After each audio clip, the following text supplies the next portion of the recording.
My name's Ed Harris. I represented you from District 2. Unlike Kevin, he's not here because he's not going to defend his record. I defend everything that I've done, from being a Marine to being a lifeguard to representing this community in District 2 and taking care of neighborhoods. We're in trouble right now with public safety, and you're seeing it on the news. You'll see it on the back of my card. The interesting thing is that card was printed over 6 weeks ago. We said then that 911 times were behind by 10 minutes. It's because we listen, and I listen. And part of public safety is projecting the problems and fixing them before the media makes you fix them. That's what we're seeing right now. I'm sure we're going to get questions on that. Infrastructure right now. We have a $2 billion infrastructure backlog, and no one has the political courage to do what it takes to bond now while money's cheap. Instead, we're going to wait until they're out of office, and we're going to have to take care of these problems when interest rates have risen, and it's going to cost us $4 billion or more. We have to pay attention to our families. We have to pay attention to our beaches, to our communities. That's not being done. Kevin could simply follow the current policies when it comes to Airbnb. All he has to do is follow that, and that would fix the problem tomorrow. Okay? It would allow people who want to go on vacation to take 2 weeks off a month, as long as they own the property, and to use their property as it was intended. But he doesn't want to do that because there's too much money coming in from the lobbyists. He would put 6,000 new units back into the housing market. Homelessness. We've become insensitive to homeless. That's my biggest concern. There's so much of it that we're starting to lose that compassion. It's not that hard. Any of us can get to homelessness. It's only a few bad luck, a few steps away. And we're losing our compassion as a society to deal with it. Now we're putting up rocks where people used to sleep. Spending $57,000 instead of taking that money and housing 4 people for a year. Thank you for your opening remarks, Ed. So, good evening. I'm Lori Saldaña, and I represented this community for 6 years in the legislature. I know you're waving me over there, but I have props, so I can't move over there. I represented this district for 6 years in the legislature, and every year we observe Denim Day, and I heard somebody announce Denim Day, which is to reduce sexual assaults, violent sexual assaults, and educate lawmakers about the importance of preventing them.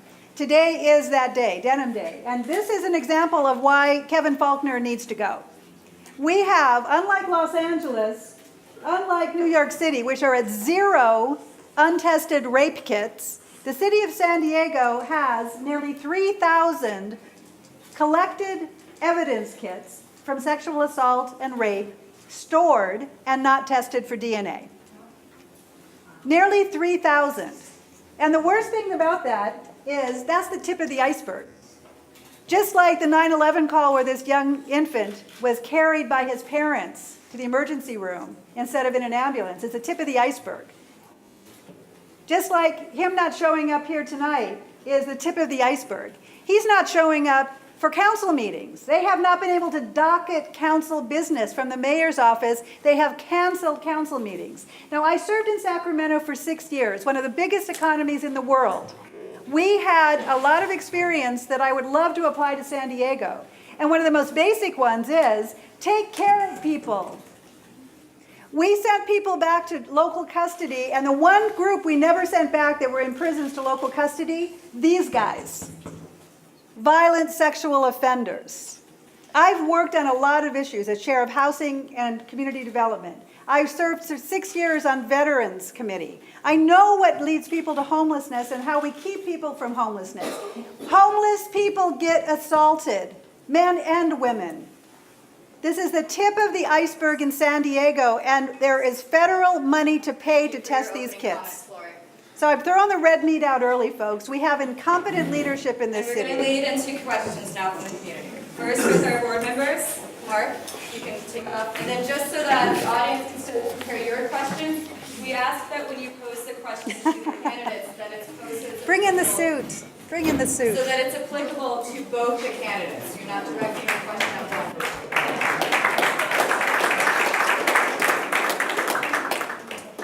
Okay, Mark. All right, so this question has to do with infrastructure. So as you know, Ocean Beach community historically suffers from chronic flooding during the winter months, especially in the areas along Newport Avenue, around the main lifeguard tower and all the way down to Dog Beach. The committee was invited to provide information on our community's infrastructure needs at our public meeting on March 23rd.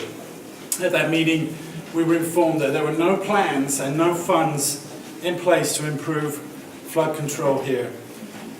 The only solution provided was more portable mobile pumps. How would you, as our new mayor, provide Oakley with a practical long-term solution to this issue, and how would you provide funds for it? Are we going to insert the same alternate order? Is that the? You get to go first. Okay. So one of the boards I served on was an advisory board for a binational infrastructure development group called the Border Environment Cooperation Commission. The city of San Diego actually could apply for those funds from the US EPA to help with exactly these types of infrastructure problems related to water quality and flooding. Now, will they have the vision to do that? I can't tell you. Because what they tell every group when they have a water quality program or problem is, we don't have the funds. And yet they have, as Ed pointed out, funds to displace homeless people from under freeway passes. So one of the nice things of working at the state level, there are little pockets of money in a lot of places. You just have to go after them. Whether it's from the coastal, our coastal groups or the state revolving fund on water and infrastructure, the money is there. But if you don't have the vision to look for it, you're always going to tell people. And if you allow building in floodplains, as they did across from New Break Coffee, and let them go below grade for their parking, then you're only inviting even worse damage and flooding. So believe me, there are funds out there, but you have to have connections and perspective beyond San Diego to know where to look and where to find it. And those are things that I have. Thank you, Laura. Ed? There's very little incentive to fix things when you're somebody who wants to go to higher office and you're just using this as a stepping stone. That's a problem that we're facing here in San Diego. Bonding now is going to cost us money in the future, and all of these things could be solved. Not only is the interest rates going to go up, if you look at areas like Balboa Park, where if your roof is leaking, like we had at the Mission Beach Lifeguard Tower and talked about it for 10 years, it's going to leak down through the walls and it's going to blow out the block and it's going to rust the rebar. And it's going to rot the wood inside. And so your $100,000 problem is now a $500,000 problem. That's what we're seeing in Balboa Park, right? We didn't see a fix up there in Balboa Park. What we saw was a $2 million giveaway when Jerry Sanders walked out the doors for the Centennial. That was a tragedy. We see Kevin putting money into an EIR, environmental report, at the stadium for a stadium we'll never build out in Qualcomm. So it's a matter of priorities. There is enough money in this city without raising taxes to pull in our resources, like the giveaway at Belmont Park that I fought against. That was a $75 million giveaway over 50 years. There's enough money in this city if you prioritize. Kevin had a budget surplus at the start of the year. Now he's out of money, and we're stopping to work police officers on overtime because they're out of money. They went through it all. You have to prioritize your budget, you have to stop the giveaway, and you bond now.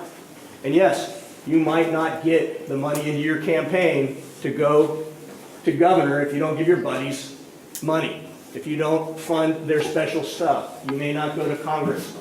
I'm here to be the mayor of San Diego and to fix San Diego. It's all I want to do.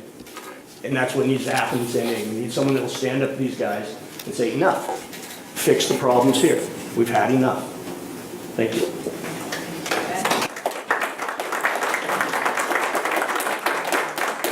An additional little rule that I forgot to throw out there, but you guys are already in alignment with it, that your responses are 2 minutes apiece each, so that we can have as many questions from the community as possible. Nate, want to go next? Sure. So Mark brought up one issue that we face here. There are obviously many.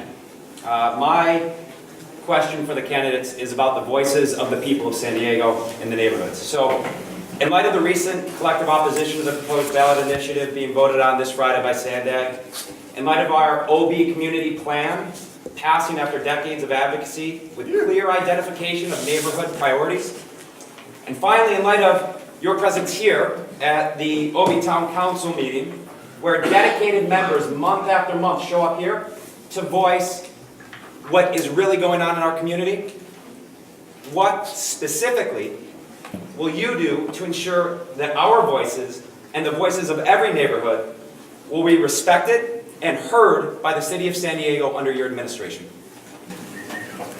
First of all, I've got people here from the PB Town Council. Many of you, people in La Jolla, people in Claremont, who came to me and asked me to run. I said, Ed, you listened to us when you were in council.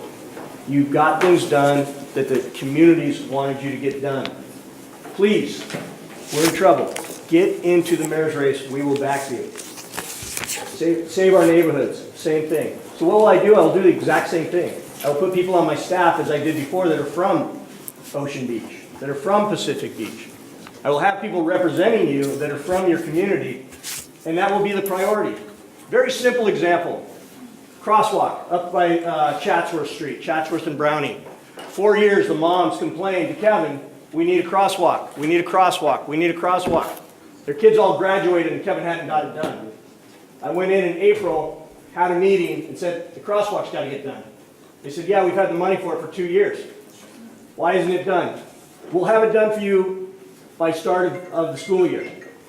When they didn't get it done, I said, we're going to have a press conference, and we're going to shame you. They got it done. So I realize we have 2 minutes, but if there are a lot of questions, I just assume not speak for 2 minutes to get more questions in. I chaired Housing and Community Development in the Assembly. And one of the things I learned, and then I served, as I said, on a binational advisory board that engaged the public on both sides of the U.S.-Mexico border along 2,000 miles. And the difference between community participation in the United States and Mexico is startling to me, because they've never had it in Mexico. So when we gave them the opportunity to actually come to hearings about infrastructure development, they had hundreds. This is a great turnout. And I really am grateful that everybody is here to hear us speak and wonder where the mayor is. But when I have been hosting events on behalf of a binational commission, or I chaired Housing and Community Development and we set up local community meetings, in the United States, we don't get enough people turning out. That's part of the problem. And some leaders use that as an excuse not to do those meetings and to cancel them or to reduce the amount of time you have to comment. I would not do that. I would hold meetings of the council in the evening. And I'd say when we have something controversial up, let's hold meetings where people can come and comment, not in the middle of the day when most people are working. Let's go to the community where the impacts are being felt, and let's hold hearings there. And let's make sure that those community groups and planning boards are acknowledged for the work they're doing. When I chaired the Assembly Committee, I convened the first ever group of all the chairs of these different community boards and planning groups in Mission Valley and exchanged ideas and said, what are best practices? What can San Diego do even better? To the best of my knowledge, the city doesn't really do enough to develop expertise and help develop capacity.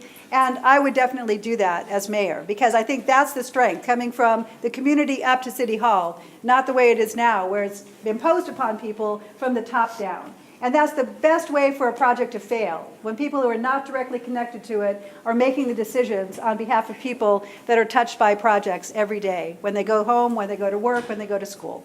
So I will listen in a very different way to the impacts, and I'll structure it in such a way that we can hear more people's feedback. Thank you. And just to illuminate one just clear fact, our current mayor has a representative, and we have seen him how many times for? I've never seen that person. Yeah, John has maybe come to one meeting since he's been with the mayor. That's a strong indication to us as a board in the community. That's bad staffing. What level of emphasis he has on us and our voices. That's just bad staffing. That's terrible. Just that. Now it's your opportunity. What questions, what concerns do you have? Let's ask them of the candidates. I saw John Ambert's hand go up first, and since he was honored as an outstanding volunteer, you get to ask the first community questions. Thank you. So the two priority projects on our capital improvements list, the lifeguard tower and the library, have had funding that has evaporated over the past 15 years. How will you implement those two projects and set aside funding right when you get into office? So you're telling me the funding has been identified and allocated? And then disappeared. Okay. And reallocated And reallocated to another project, to a slush fund. to a slush fund. So you're not the first person who's told me about this. I've heard it from all over the city when I've gone to different meetings. The first thing is kind of like the Airbnb. Let's just follow our policies, our ordinances, our regulations, and our guidelines. And if a community has funding allocated for a specific project that they took the time to develop and propose and prioritize, then that money needs to go there. And if it doesn't, then there needs to be, frankly, money allocated one year is not worth as much the next year, and it's certainly not worth as much 2 or to 5 years down the road. So I think we need to institute policies that are the same as a business. It's like money has present value and it has future value. And if the city isn't willing to bring forward that money, that department, that agency, whatever it is, can't spend that money, then we need to say, okay, then you better carve out an extra percentage for the next year. And if you drag your heels at that, then just spend it this year when you've got it and it's allocated and it's there. So money has a shelf life, and if we're not spending it and prioritizing the projects the community brings forward, I'll make sure that it's actually more painful to delay. And I have a feeling a lot of developers, frankly, are behind this because they promise parks and they promise developments.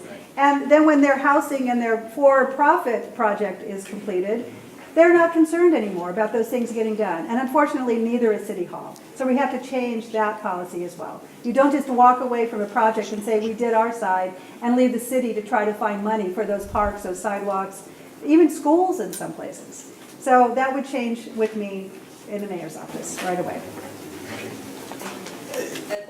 That very question is the whole reason I got in politics. In 2002, I fought hard because of all the problems with the lifeguard towers. We were having actually lifeguards injured in towers.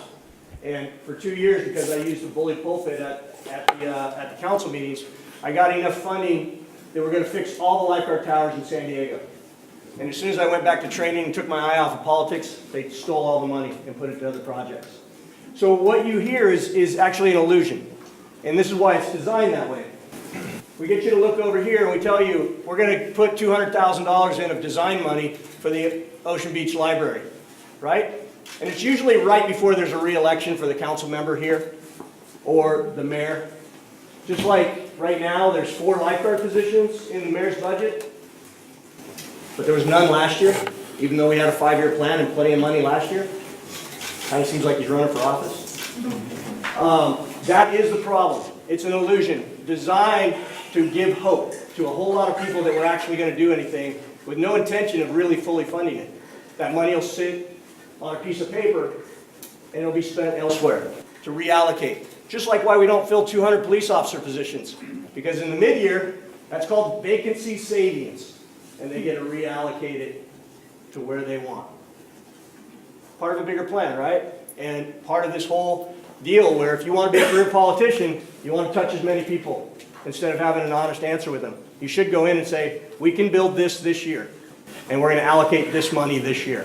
And I'm sorry we can't build everything, but this is what's on the list for this year. That's having an honest conversation that government doesn't have, and it's a national problem. And it has to do with the fact that we have so much money in politics that it takes so much money.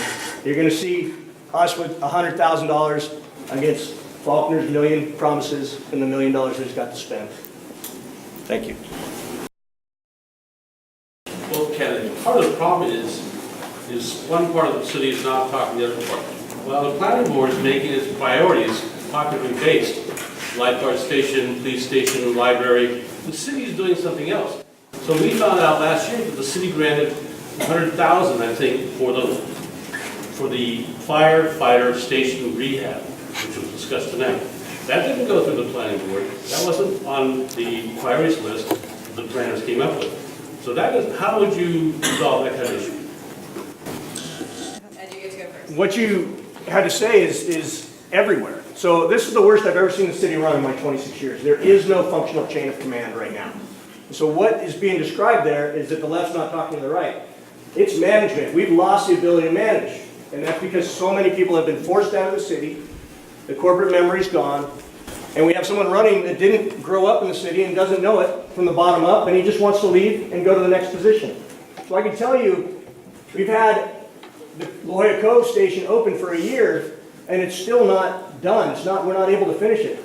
The children's pool was a 4-year contract, and nobody knows when it'll open. We send stuff up all the time to the chain of command, and you never get anything back. The chain of command is supposed to work, and I can tell you from the Marine Corps and everywhere else, where problems go up and solutions come down.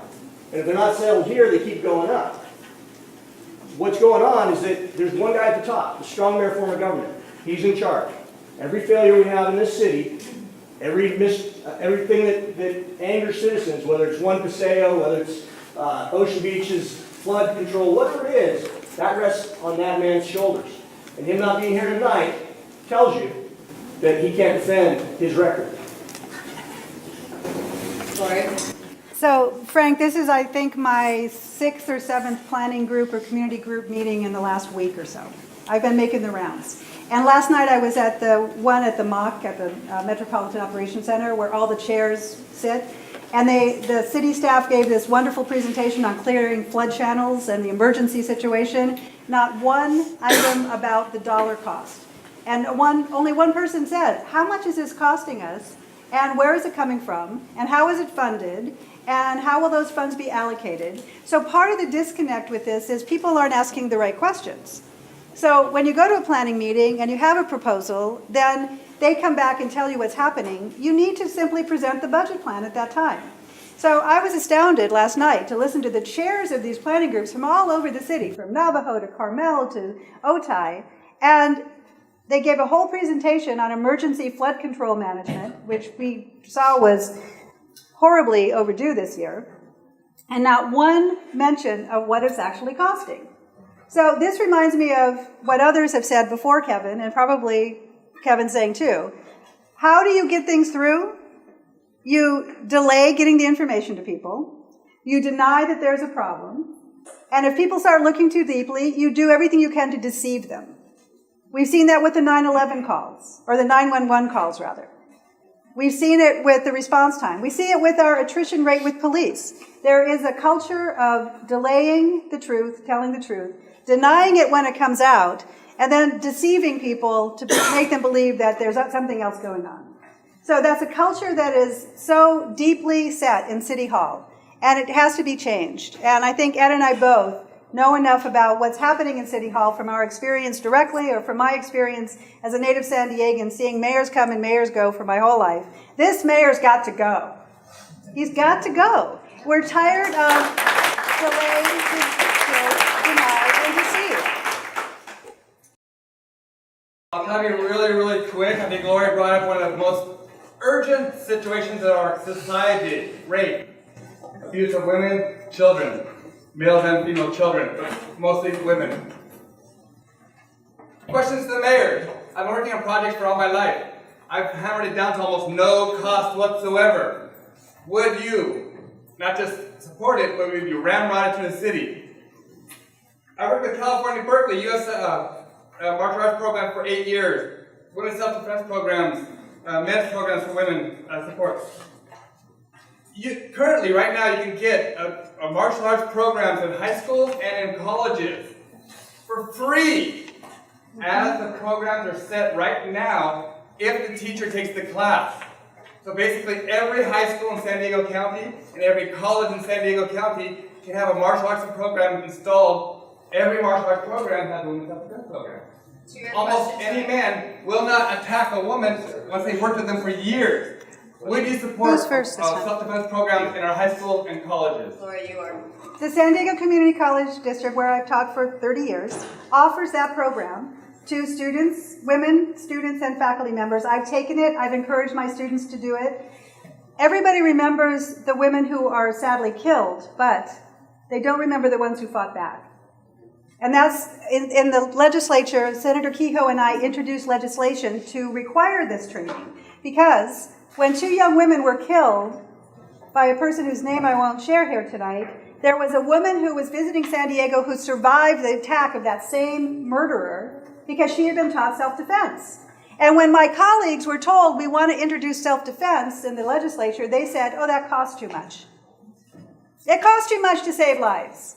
So there are programs that are offered. They're free. I've done them. I've encouraged my students to do them. And I will absolutely work to encourage more school districts, more colleges, universities, all the way down to middle school and younger, about what you can do to avoid becoming a statistic. Because I'm tired of naming laws after women who have been killed. I would much rather have women survive because they break the guy's nose, which is what this person did when she was attacked. So I'm with you. I am with you 100%. This is the tip of the iceberg, as I said. Most women and men who are attacked and assaulted do not report it. So we absolutely need to keep growing and building those free self-defense programs. Ed? Several years ago, I was watching the news, the late night news, and the story of Chelsea King came out. And then my phone rang at 3 in the morning because I was the dive team supervisor. I spent 2.5 days feeling around the dark lake because the dogs had signaled that that might be where there was a body. 2.5 days of feeling around in the mud. It is unacceptable what happened there. And one woman survived. She was attacked, she broke his nose or punched him in the nose, and she got away less than a week before. But our police department didn't post it. Something I think should have been done. And we had a second tragedy. I've got an 11-year-old daughter. I can assure you I will make sure that she can break somebody's nose. And any other support that we can give, not just females, but males, right? And so just like swim classes that have been cut out of our schools, that kind of protection can be put back into our schools. And we can make people empowered. So yes. Can you talk a little bit, respectfully of course, about what the difference in priorities between each of you two are? You know, honestly, I haven't studied Lori, and I don't know what the difference is in priority with her. I know that we have a problem right now with this mayor. And one of the ones that really took me, and we keep talking about it, is this. These boards represent 911 times that everybody's known about and that this police chief has lost the perspective to be honest about. She's dangerously close to losing any credibility by protecting Kevin Faulkner. So these boards, what they represent is that 6 people have an emergency potentially and they're on hold with 911 for 10 minutes and 41 seconds. This one, 8 people on hold for nearly 5.5 minutes. That's as unacceptable as it gets for anything. And I want you just for a minute, actually for exactly 34 seconds, to think of the person that you love the most in this world. And close your eyes right now and just think of that person, whether it's your daughter, your son, your husband, your wife. And let's just set the timer. And let's look at how long that actually is. Close your eyes.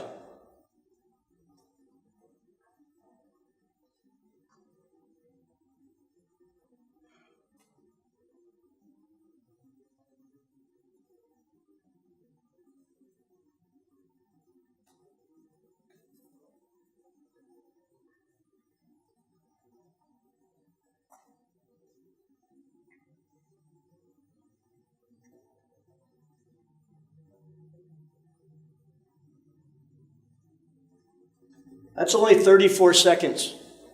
Imagine you're the only one making the call that's going to help your loved one. Imagine the tragedy that we had the other week. Now imagine if it's 8 minutes. We know there's 10 minutes. We know there's 15 minutes. We know that it was over 21 minutes on President's Day weekend. It's unacceptable. So, the differences between us. We both have props. I tease him sometimes. We had a disagreement at our last meeting. I've forgotten already what it is. You called Balboa Park a travesty. No, you called it a tragedy. It's not. It's a travesty. It was a travesty, and it is a travesty. I'm staying with travesty. But tragedies are inevitable, and that was not inevitable. No, we both are very courageous people. I mean, we are running for a seat that all the richest people in San Diego try to persuade all of you is impossible for us to defeat this guy, right? But I'll tell you, there's not an incumbent alive who needs $1 million unless he is incompetent. Or she. There is not an incumbent alive who doesn't stand up and say, this is what I've done. But we've got props. This costs how much, Mike? $5? Oh my gosh, that's over budget. Let's take it back. So what are the differences between us? I think we both love this city. We're both committed to it. We both have a background in helping people in some pretty dire circumstances. I think there's a lot more in common than we have. What I'd be more concerned about is the difference between us and the man who won't show up and talk to you. And not just defend his record, but even tell you what his record is. Because I can't find much of a record. He's been a good, safe placeholder after a tragedy. It was a travesty that affected this city. It wasn't a tragedy with Bob Filner, it was a travesty. Kevin was elected because, in fact, we don't like talking about these things. That's why the last mayor's office collapsed. And, that's not a good reason for someone to be in office. So let's get somebody who really wants the job and is qualified for it.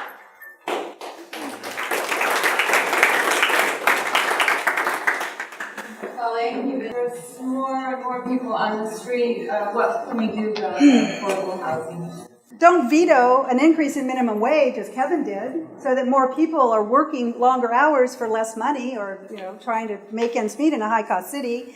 We don't spend $56,000 or $57,000 on rocks under a bridge when we could spend it on supportive services. We follow the model of Los Angeles and Seattle and these other cities. If you look at the homepage of the website for other major cities on the West Coast, you don't see a happy, smiling mayor. You see studies on affordability. You see ending homelessness goals. You see ways that they are taking on the challenge of ending homelessness for people. When was the last time you heard anyone in San Diego say, not just, we're going to house heroes? I love that program. It's a HUD program. We should have been doing it for years. But ending homelessness. Ending it. So how do we do it? In the Assembly, we had tax increments that unfortunately are not available from redevelopment. And cities use them to build not just housing. Housing first is the new model, but also support services. We go to the County of San Diego that's sitting on nearly $200 million of Prop 63 money for mental illness. And we tell them, we've got to partner with you because a lot of these people that are on the streets need mental health care. So there are so many things we could be doing. The money is there. I've talked to a lot of experts, some really smart people on this. What's not happening is vision and perspective from the mayor's office on ending homelessness, partnering with the county, and spending money that's available. That's what's missing. That's what's missing. I was fortunate enough to do a lot of travels when I was a seasonal lifeguard. Summer times I would be here. I started right here in Ocean Beach. In the wintertime, I would take contracts teaching diving in the West Indies, Philippines, Australia. I drove a camper from here all the way through mainland Mexico for 6 months. And so I've been places that have really, really true poverty. But I've also been to a lot of countries that aren't as developed as the United States and certainly aren't as wealthy. And they don't have these issues because they do have programs, social programs, free education. They have a broader outlook on life. And they're not solely given in to the 1%. Like we are, and like we're losing ground to. And so it's growing in San Diego because we're sending away our jobs so that people can do it for less. If it was up to this mayor, he'd probably send our 911 dispatchers to India, and that's where your call would be answered, so they could save money.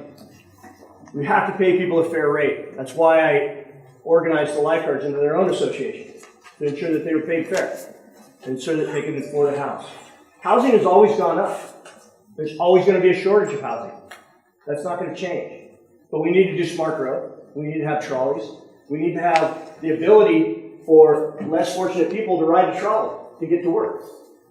So we need to build housing all along the trolley track, okay? Not just where it's most profitable. There's a lot of things we can do, but you have to have the will, and we have to not lose the compassion. That's the danger with so much in what we see. I was up in Hillcrest and I watched these homeless people, and they were urinating against the glass of a building. And I was really angry because it was just purposeful. It was right on the glass doors. But deep inside, you got to look. You got to go, no, we got to find a way to fix this. This is bigger than that incident. But those incidents that we all see causes us to lose compassion. And I would argue that we're all 2 or 3 steps away from being able to be homeless.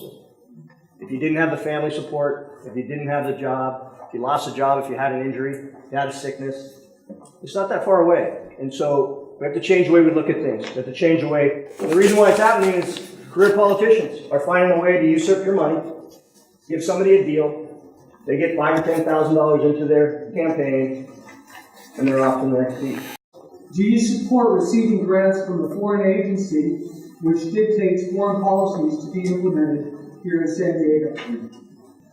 No, I'm not going to have a foreign entity dictating policy in San Diego. I'm going to be a strong mayor, and I'm going to bring in money from our federal government. I'm going to bring in money from San Diego, from California, and I'm going to address the issues directly here in San Diego.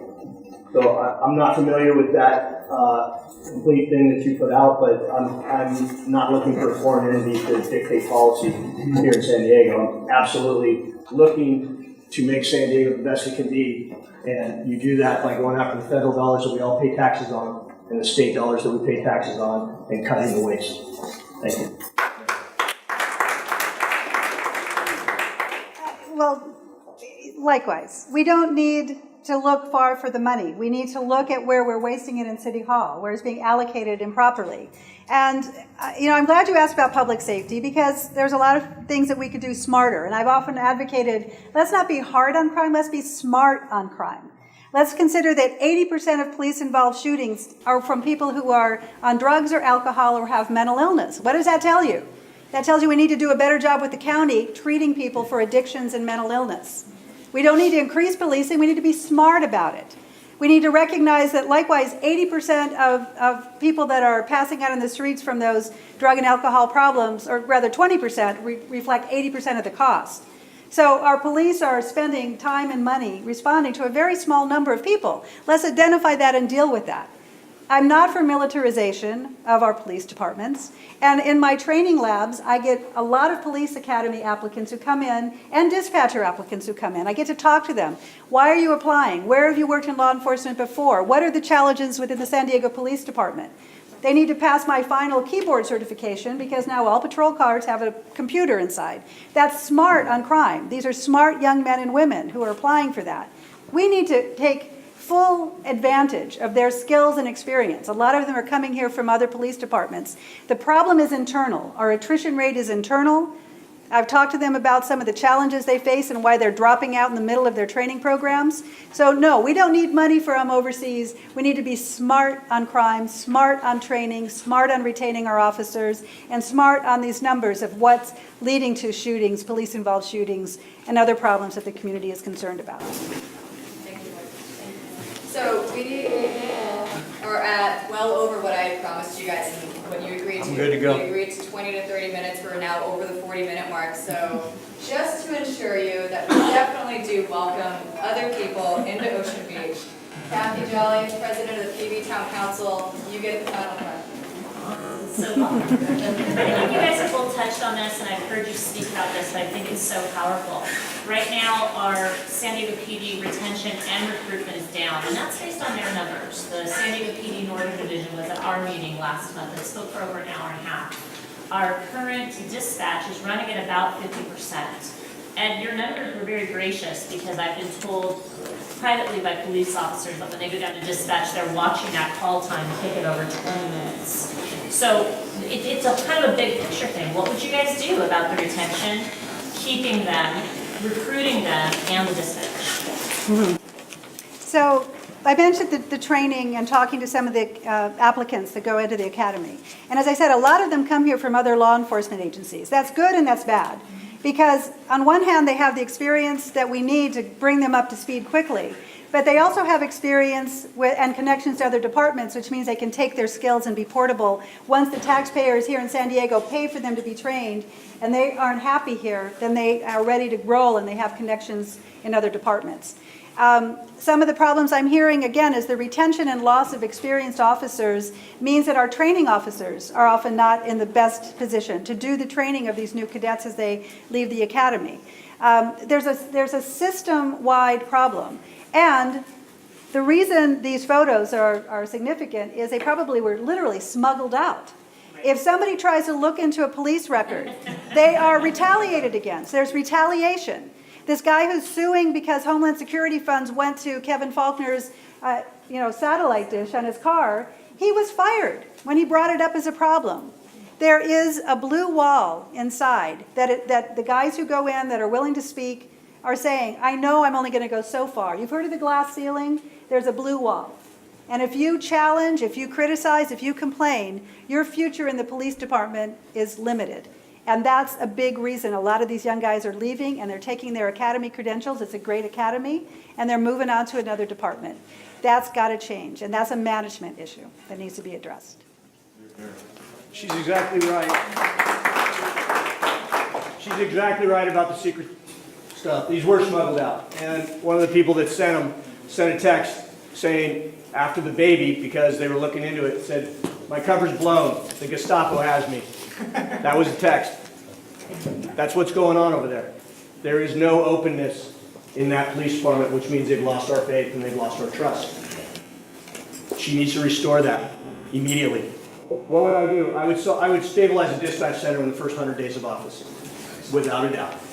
Okay? I would stabilize the police, certainly within the 6 months. And Shelley would be given the tools to do her job, which she hasn't fully been given. But if she couldn't get it done, she would be terminated or asked to resign. Simple as that. You have to do that job. It's unacceptable. They're all solvable issues. What I can tell you is that for 7 years I worked with Kevin Faulkner. And I went down there and I asked him to let us get out of a corrupt union. And he wouldn't do it. He upheld the status quo. It took 5 votes from the rest of the Democrats to get us out. I asked him for help with staffing. He said, "I support you." Anybody hear that? I support you. I asked for help with a fireboat for 4 years. I support you. I support you. He helped after we had the fire at the Mission Bay Yacht Club. I asked for help with Toyota. It took them 2.5 years to come to agree, or 2.5 weeks to come to agreement to give us 34 trucks, saving the city millions of dollars. It took 2.5 years for the city to do it, and I had to go to David Alvarez, the furthest from the beach, to get that through, because Kevin did nothing. This is about the ability to get things done. This is where'skevin.org, who is not getting anything done, any of the issues. And that's why he's not doing this. The only reason why you're seeing movement now is it's in the media, and it's affecting his political career. Being in that position, or being in public safety, is all about being proactive, being ahead of it. What if I said as a lifeguard, like they're saying right now,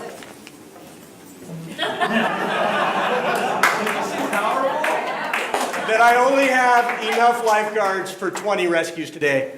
The other 60, I'm sorry, we couldn't get you, and we didn't expect the rush. So now we're at the point for closing remarks. And Lori, since you opened first, you get to go first. No, he opened first because we went in alphabetical order. You did. Yes, you did. And you do get to go first for closing remarks. It's almost like you just can continue that. I'll just continue that speech. I was at the UT board the other day, which is very, very right, as you know, and they asked me something, what would you do different? I said, what has he done? What has he done? And I stumped the entire 4 people on the UT board, looked at me like, yeah. And they finally said, he's done stuff for homelessness. I said, what, made it worse? And now he's putting up rocks. So if the UT board can't come up with what Kevin's done, no wonder he's not here tonight. Right? This is unacceptable. You know what? In Carmel Valley, or excuse me, in Carlsbad, that mayor is apologizing to the public for trying to float the mall. And they beat it down with $100,000. They beat a $10 million lobbying effort to put a mall in there. Yeah. Okay? And that mayor's apologizing. Kevin Faulkner, we need to get past June to make Kevin Faulkner apologize for One Paseo, for ignoring our neighborhoods, for giving away our assets, for shorting our police department, for making the lifeguards run short, and everything else he's done in the last 10 years has just failed us. So let's get it past June, sign up with Rollin. I need your help. And so we can do it, but it's a movement of people. We have 45 days, because remember, we're only here on the coast. We got to convince the whole rest of the city that this guy's all shiny objects and photographs. Thanks.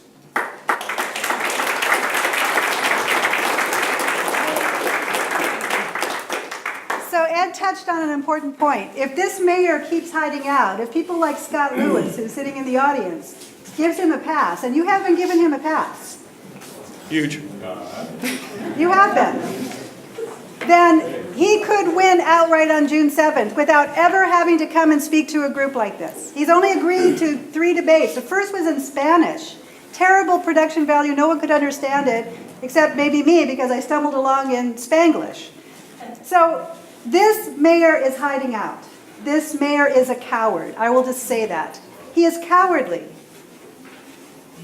And he can't choose what to do. To govern is to choose. I sent this to Scott the other night. To govern is to choose. To appear incapable of choosing is to appear incapable of governing. He is incapable of governing. I went to the UT also on Friday. They are not nearly as conservative as they were when I went to them a few years ago. And Doug Manchester was there. And they were so appalled by my candidacy for Congress, they endorsed 2 people against me. I believe I have the best chance. No offense to Mr. Harris, because he's a good man and he has served this city well. But I have served the state.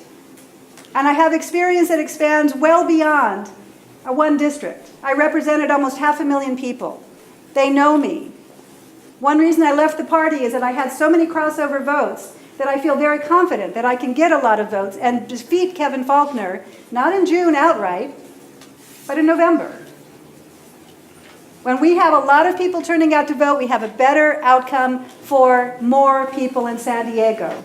And I believe I can defeat Kevin in November. The trick is, and Ed and I discussed this back in December, how do we do that? I went in first as an independent. The door is open for Ed to run as a Democrat. It's partnership. We need to defeat this man because he is incapable of choosing, which is what you have to do. He couldn't choose to be here. So Mike is my campaign manager. I have a volunteer here. I welcome your support as well. Thank you all very much.